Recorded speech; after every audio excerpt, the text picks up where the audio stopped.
At a massive 6 tons, the African elephant is a true giant. Can 100 humans ever defeat a massive, powerful elephant?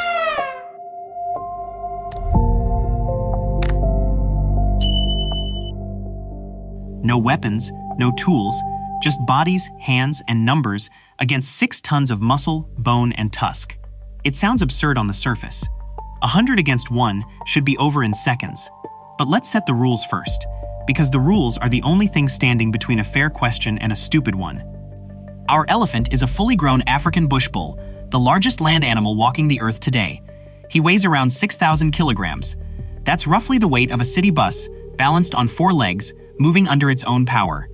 Our 100 humans are average adults.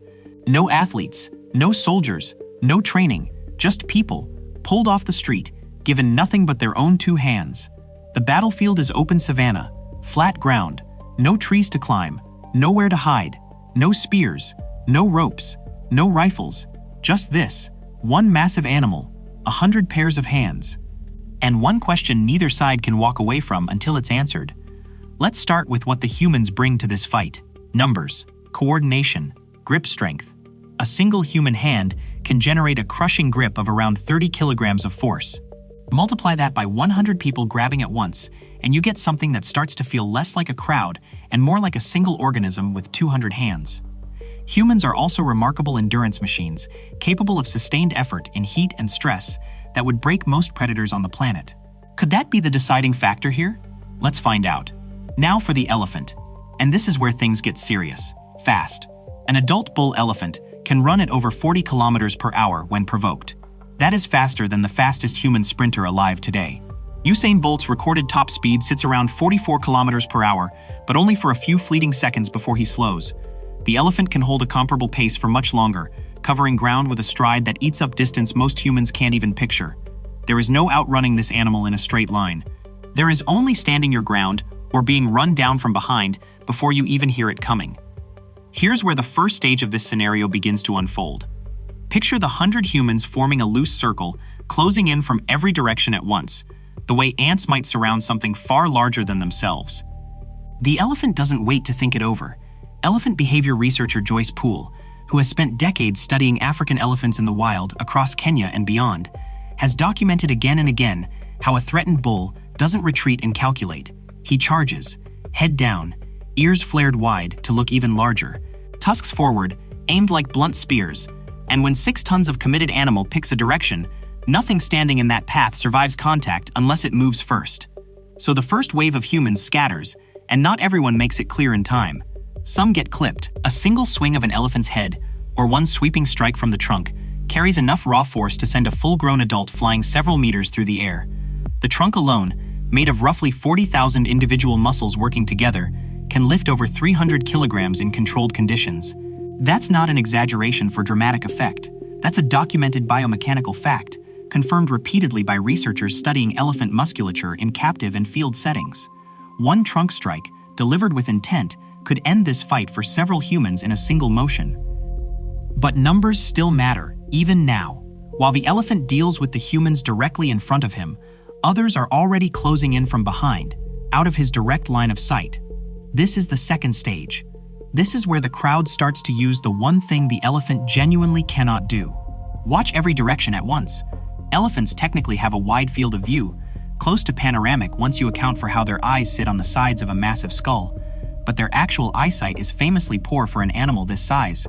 Research on elephant sensory behavior, including work referenced by researcher Caitlin O'Connell, who has spent years studying elephant communication and perception in Namibia, points to elephants relying far more heavily on smell, hearing, and vibrations felt through the ground than on direct sight. That's a genuine crack in the armor. If humans can get low, get close, and stay out of the animal's forward attention, some of them might actually reach the legs before the elephant even registers where they are. And the legs matter more than almost anything else in this entire encounter. An elephant's legs function like solid architectural columns, engineered by evolution to support that enormous, shifting mass hour after hour. They are also, structurally, the animal's single greatest point of failure. If enough combined weight and force is applied to destabilize one leg, at precisely the wrong angle, at precisely the wrong moment mid-stride, the entire animal can be brought down onto the ground. It's the same basic principle predators like lions exploit. though even a full pride of lions rarely attempts to bring down a healthy adult bull working alone. That fact alone should tell you something about just how steep these odds really are. This is where the third stage begins, and it's the stage where the entire fight quietly changes shape. The humans who survive that first devastating charge regroup at a distance. They're not trying to overpower the elephant head-on anymore, because that approach has already proven fatal for some of them. They're trying something slower. They're trying to exhaust it. Wear it down, one charge at a time. Force it to keep turning, keep pivoting, keep expending energy it simply wasn't built to burn in short, violent, repeated bursts. Elephants are enormous, but enormous bodies overheat fast under sustained exertion. Unlike humans, elephants lack sweat glands across most of their body, and instead rely on their massive ears, flapping constantly like living radiators to release built-up heat. Under sustained physical stress, an elephant's core body temperature can climb to dangerous levels within a matter of minutes, not hours. Could this be the opening? The one true advantage humans hold in this entire scenario? Not strength, not speed, heat management. Humans are, biologically speaking, among the very best heat-dissipating endurance animals on the planet, capable of sweating efficiently across almost our entire body surface while running. Could 100 humans essentially outlast this elephant through pure, patient exhaustion rather than force? Here's what the actual science says. Research into large mammal thermoregulation, including published studies on African elephant physiology and heat stress, suggests sustained high-intensity activity in warm conditions can push an elephant toward dangerous heat stress within roughly 15 to 20 minutes of continuous exertion. That's a real measurable window. That's a real, exploitable weakness. But 15 to 20 minutes is also more than enough time for that same elephant to seriously injure a significant number of the 100 humans surrounding it before exhaustion ever sets in. But heat isn't the only pressure building against the elephant in these final stretches. Every charge burns glycogen, every pivot, every abrupt change of direction across open ground drains reserves an animal this size was never designed to spend so quickly, so repeatedly, in such a short span of time. Wild elephants are built for long, slow days of grazing, walking, and resting, not for minute after minute of explosive, sprinting confrontation. Field researchers studying elephant energetics have noted that sustained maximum exertion is something these animals almost never experience naturally, which means the bull in our scenario is operating far outside anything his physiology has ever practiced or adapted for. Meanwhile, the humans, even scattered and afraid, are doing something their bodies were built across millions of years to do: persist, recover, regroup, and come back again. This is the fourth stage, and it's the ugliest one to picture honestly.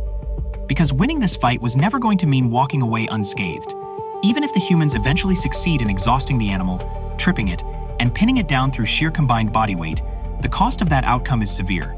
Conservative estimates, drawn from documented real-world elephant attack outcomes, tracked by conservation organizations like Save the Elephants, founded by longtime researcher Ian Douglas Hamilton, suggest a single sustained elephant charge into a dense crowd could seriously injure or kill anywhere from 5 to 15 people before the animal itself begins to tire. And that number assumes the humans stay disciplined and organized throughout. In reality, panic spreads fast in situations like this. Coordination collapses under fear. The circle breaks apart exactly when it needs to hold together most.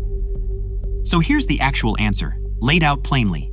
Yes, on paper, with perfect coordination, with zero panic, and with total commitment to a strategy built around exhaustion rather than direct confrontation, 100 humans likely could bring down a single elephant. The underlying math favors the crowd eventually. Mass and numbers, applied patiently and intelligently over time, do beat raw individual power in the long run. But the true cost of that eventual victory would be brutal, measured in serious injuries, and very likely lives lost along the way. Historical accounts of humans confronting elephants without modern weapons, stretching back through centuries of recorded warfare, back to the era when Hannibal's own war elephants sometimes turned unpredictably on their own handlers in the chaos of battle, tell essentially the same story again and again across time. Even a losing elephant almost never loses quietly, and that's the twist worth sitting with long after the numbers are settled. We love imagining these confrontations as simple, clean math. 100 versus 1. Overwhelming numbers should win easily and quickly, and technically, eventually, they do win. But nature itself doesn't care about clean, comfortable math. It cares about who's still standing once the dust finally settles, and how many of the original 100 are left standing beside them when it's over. Think about what this really says about power in a much broader sense. We tend to assume the biggest, strongest force in any room automatically holds every advantage by default. But raw strength alone has never actually been the whole story, not in nature, and not in our own everyday lives either. Every day, individually, we each face challenges that feel exactly like 6 tons of unstoppable force bearing straight down on us. Alone, most of those challenges would flatten us in an instant, no contest at all. But surrounded by the right people, moving with patience instead of panic, coordinating instead of scattering, even the most overwhelming force imaginable can eventually be worn down and brought level. So maybe the real question here was never truly about who's bigger. Maybe it was always about who's willing to keep showing up, wave after wave, absorbing losses along the way, until the thing that once felt completely unstoppable finally runs out of strength to keep standing. Could 100 humans defeat one elephant?